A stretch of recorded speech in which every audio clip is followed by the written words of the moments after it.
एकता से राष्ट्र का निर्माण होता है, एकता से राष्ट्र का निर्माण होता है, प्रेम से देश का कल्याण होता है। स्नेह का दीप जलाओ आज घर घर में, प्रेम ही आज़ादी का पैगाम होता है। जीवन में एकता की बहुत बड़ी आवश्यकता है। अभी आप सुन रहे थे संत सम्राट श्री कबीर साहब की जो सामाजिक दृष्टि है वो यही है कि आदमी केवल आदमी है।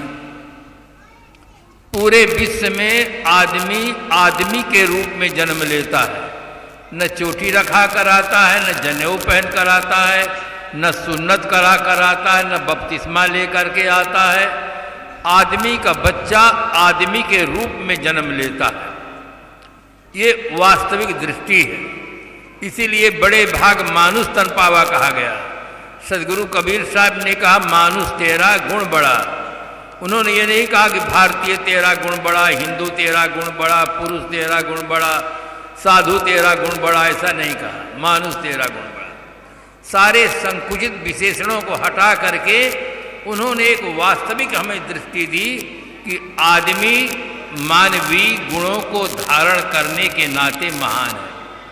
किसी परंपरा में जन्म लेने के नाते महान नहीं, किसी संप्रदाय में दीक्षा लेने के नाते महान नहीं, किसी भाषा विशेष का विद्वान होने के नाते महान नहीं, मानवता को धारण करने के नाते आदमी महान है। आदमीयत है तो बुनियाद है हर खूबी की, हो नए भी तो फिर धरा क्या है इंसान के पास। आदमी के पास आदमीयत न हो, इंसान के पास इंसानियत न हो तो आदमी के पास क्या रखा है। उसके हड्डी का कोई गहना नहीं बनता, चाम का कोई बाजा भी नहीं बनता है। उसके जीवन में जो मूल्यवान तत्व है वो है सद्गुण। इस तरफ हमारी दृष्टि जानी चाहिए। जीवन के दो महत्तम वरदान हैं, एक है सद्ज्ञान और दूसरा है सदाचरण। ये जीवन के दो महत्तम वरदान हैं। इन्हीं दोनों के नाते आदमी का नाम अमर होता है। जीवन में जैसे गुजर के लिए हमें धन की जरूरत पड़ती है, ठीक इसी प्रकार से अच्छा जीवन जीने के लिए हमें सद्ज्ञान की आवश्यकता होती है। मकान में सभी वस्तुएं हों किंतु मकान में प्रकाश न हो तो कुछ दिखाई नहीं देता है, कौन वस्तु कहाँ पर रखी है। ठीक इसी प्रकार से जीवन में अगर ज्ञान न हो तो आदमी को पता नहीं चलता है कि हमें क्या खाना चाहिए, क्या पीना चाहिए, क्या करना चाहिए, क्या सोचना चाहिए। उसका जीवन यूं ही समाप्त हो जाता है। इसलिए जीवन के सर्वांगीण विकास के लिए दोनों तरफ हमारा ध्यान जाना चाहिए। जीवन गुजर भी हमारा हो, साथ साथ अच्छा जीवन जीने का भी सौभाग्य हमें मिले, उसकी तरफ भी हमें ध्यान देना चाहिए। इसके लिए सत्संगत आवश्यक है और अच्छे ग्रंथों का चिंतन होना चाहिए, मनन होना चाहिए। जैसे शरीर की रक्षा के लिए हम भोजन पाते हैं, स्वस्थ रहें, इसी प्रकार से हमारी बुद्धि ठीक रहे, इसके लिए हमें ग्रंथों का अच्छी तरह से अध्ययन करना चाहिए। दोनों व्यक्ति संपन्न थे, एक छोटा सा उदाहरण है। दोनों संपन्न थे, किसी बात में दोनों में अहम पैदा हो गया, एक दूसरे से बोलचाल बंद कर दिए। एक व्यक्ति की वर्षा ऋतु में गाड़ी फंस गई, बैलों को पीट रहा था, गाड़ी निकल नहीं रही थी और उसके जो भाई थे, विरोधी थे, वो देख रहे थे। देख करके उनके मन में ये हुआ कि बैलों को पीटा जा रहा है, इनकी गाड़ी निकल नहीं रही है, किंतु ये मारे अहंकार के कारण हमसे बोल नहीं रहे हैं। वो चुपचाप घर आता है, अपना बैल ले जाता है और गाड़ी में नाच करके गाड़ी को निकाल देता है और भाई को नमस्कार कर लेता है। उसका सारा अहम चूर हो जाता है, दोनों भाई गले से मिल जाते हैं। आदमी के अंदर सबसे बड़ा अवरोधक तत्व है वो अहम है। अहंकार के कारण से आदमी एक दूसरे व्यक्ति से मिल नहीं पाता, बात नहीं कर पाता। और साहब ने कहा दुर्योधन अभिमाने गयऊ, पांडव केर मरम नहीं पयो। बड़े बड़े कहलाने वाले लोग संसार में आए, इस अहंकार के कारण से चकनाचूर हुए, इतिहास में नाम कलंकित हुआ।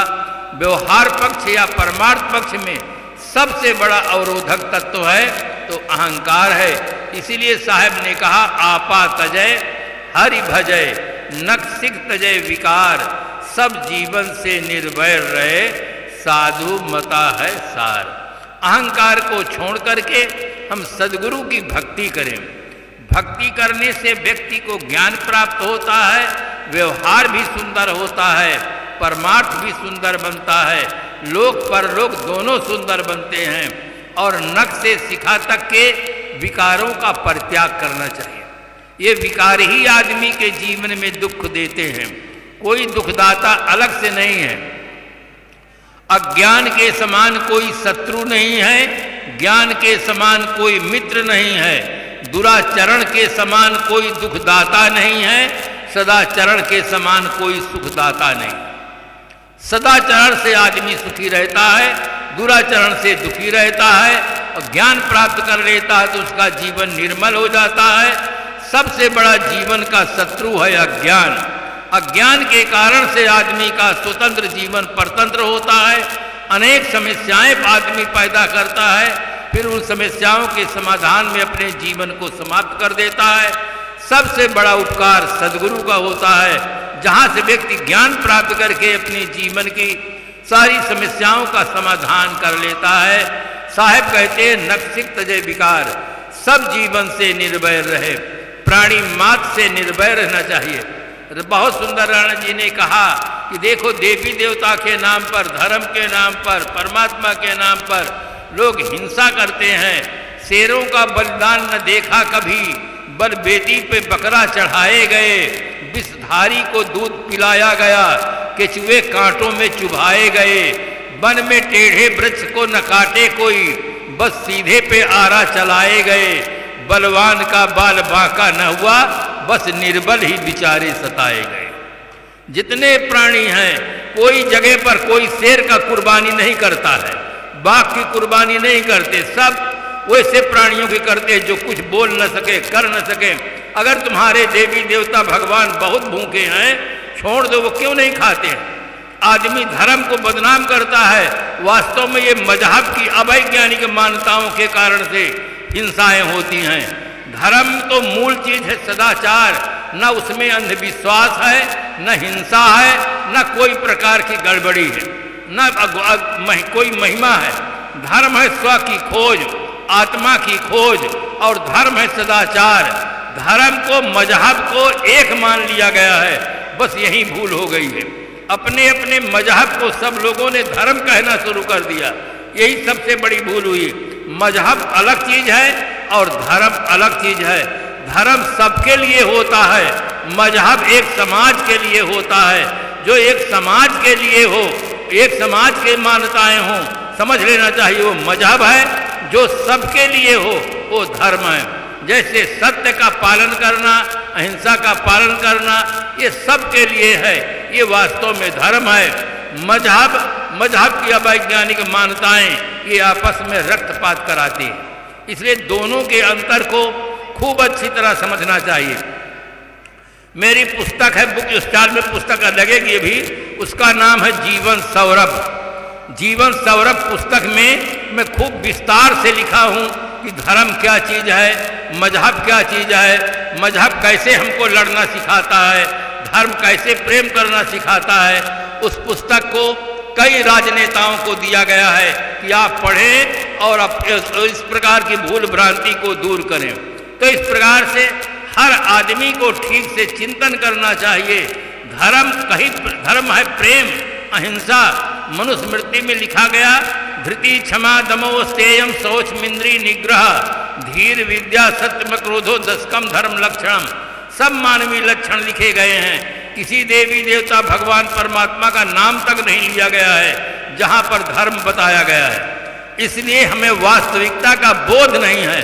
हम भटक करके मजहब के नाम पर लड़ते हैं, मजहब की मान्यताओं ये आपस में लड़ाती हैं और धर्म को हम बदनाम करते हैं।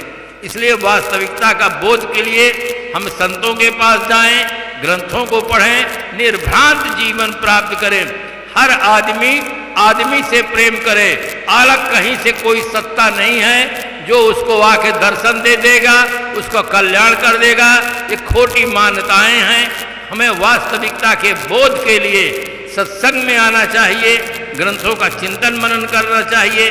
व्यवहारिक जीवन में माता पिता बड़ों का आदर करना सीखें, सम्मान करना सीखें, व्यसन रहित जीवन जिएं, शाकाहारी बने और जिस प्रकार से हमारे समाज का विकास हो, देश में सुव्यवस्था हो, देश में शांति हो, वैसा जीवन जीना चाहिए।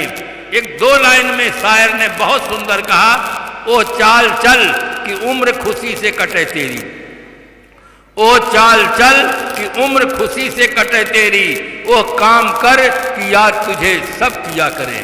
आदमी को ऐसी चाल से चलना चाहिए कि उसका जीवन खुशी खुशी कटे और ऐसा काम करना चाहिए कि मरने के बाद भी अगर लोग नाम लें तो आदर से लिया करें।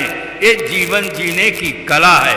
इस कला को सीख करके हम जीवन जिए तो हमारा लोक भी सुंदर बनेगा, परलोक भी सुंदर बनेगा। इन्हीं शुभकामनाओं के साथ अपनी वाणी को विराम देते हैं।